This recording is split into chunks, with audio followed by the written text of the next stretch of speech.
I'm working on a quick disconnect for my 2-gauge wire to my winch, for my battery to my winch here on my trailer. So I ordered this on Amazon.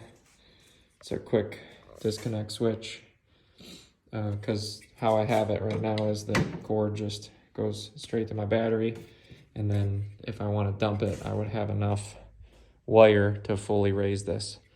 But cheap little hack here. Bought a set of these and then crimped these on. This is for 2-gauge wire, and then I put some shrink tube here and some rubber grommets so that that's not rubbing on the wire in there. So it's pretty stiff, and see what I can do from here. Okay, here is with the quick connect attached. So this went in perfectly. I wanted it to sit as flush as I could so that this is nice and rigid.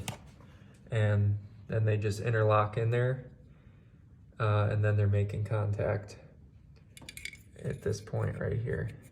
And then it's pretty easy, you can't mess these up, positive, negative. So this is my setup for my winch on my dump trailer. If you got a dump trailer and you're thinking about mounting a winch on it, I mounted mine on the inside here, but my recommendation, if you have a similar trailer, there's space up here to mount it.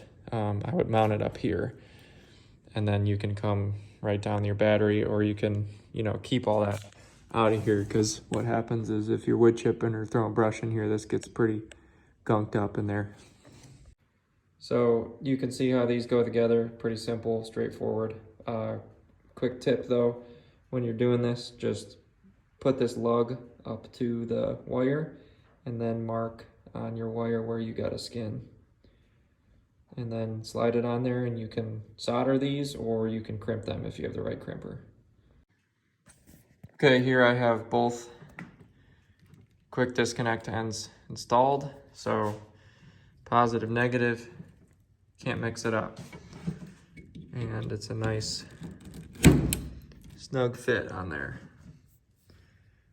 And I made it nice and tight in here, tape that all up, so that way when each time I pull on it, I also shrink tube on the back side of this. That way that shrink tube doesn't want to pull through that hole. So just got to get it wired up the other end to the battery, and then I can leave it just like this, and I don't have to have my wire laying out. All right, the last thing I'm doing here is making a connection to my battery. So I just got some 2-gauge wire to attach to my winch wire, so that way when I raise my trailer, if I wanted to raise it to get my winch over something or whatever the situation might be, I made this cable long enough so that I could do that. And also originally I had it so that it was just hardwired right to the winch. So these little connectors, trying to film and show you with the other hand. These little connectors, 1-hole lugs, not battery terminal lugs, and go on here, crimp on here, or solder, whatever you can do to make a good connection. So got these crimped on, and then that'll go right on the battery right here.